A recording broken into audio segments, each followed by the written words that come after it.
So I've been doing a locum out at another local town.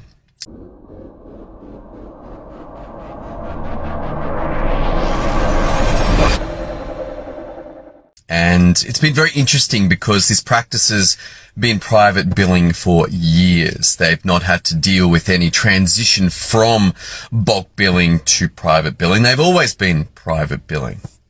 And we finished the day today and just got to catch up with one of the GPs who was retiring. He's had enough. He's like, I'm done. It's been awesome. This is a great job, amazing experience, but I'm cooked. I'm done. And he shared a story about the two conditions required for bulk billing to work. Now, this was interesting. I'm like, dude, this is a private billing practice. And he said that years ago, his accountant came to him. His accountant came in and said, why don't you bulk bill? Why don't you bulk bill? And his answer was interesting. Because if you've made the transition to away from bulk billing to private billing, or you're thinking about it, he said, you know what, Tom? There are two conditions required for bulk billing to work. I was like, oh, really? What are those? Well, the patient has to not care about the outcome, and the doctor has to not care about the outcome. You get both of those things, great, bulk billing will work. So essentially, bulk billing works when no one cares about the outcomes.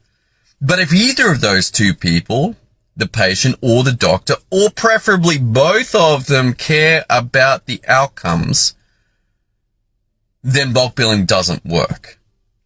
And I've experienced this.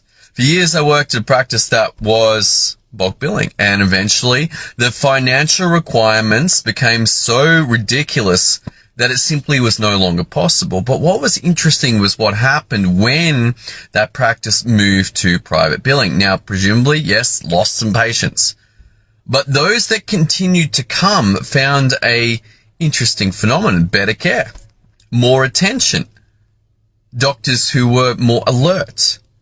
But also the patients themselves were now invested in their healthcare and started to get better.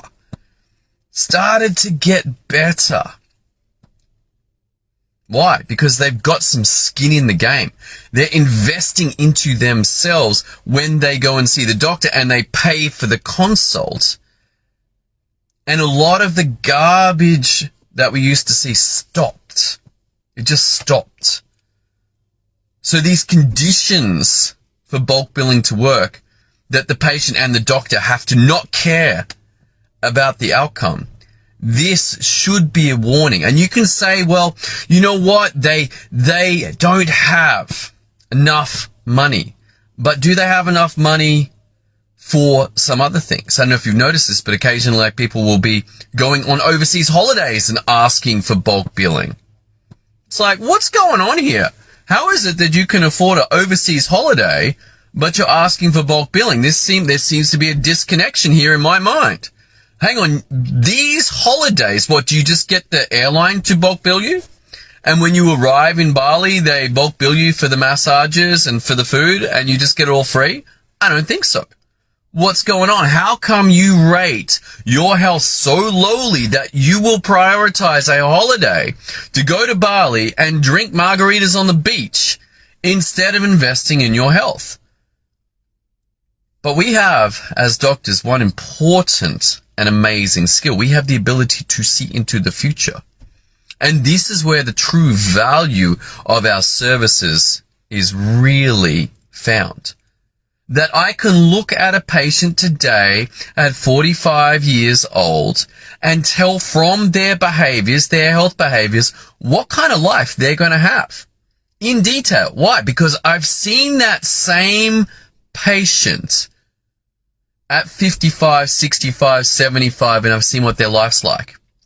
That they're stuck in a room on an oxygen mask, unable to move, basic activities of daily living now impossible or extremely difficult, wondering what went wrong, and yet also met that same patient at 45 with a different set of health choices at 85, still being active. One of my favorite 85-year-olds flying gliders at 85. I'm like, damn, dude, you're awesome. What'd you do? What did you do? What did you choose? And that 45-year-old paying for their consult to make a decision between two very different realities. Very different realities, but they can only make the choice at 45 that creates the results at 75 or creates a very different set of results at 85. And that payment to the doctor to be able to foretell what's going to happen if they don't change their behaviors, potentially far, far, far more valuable than any non-bulk billed appointment.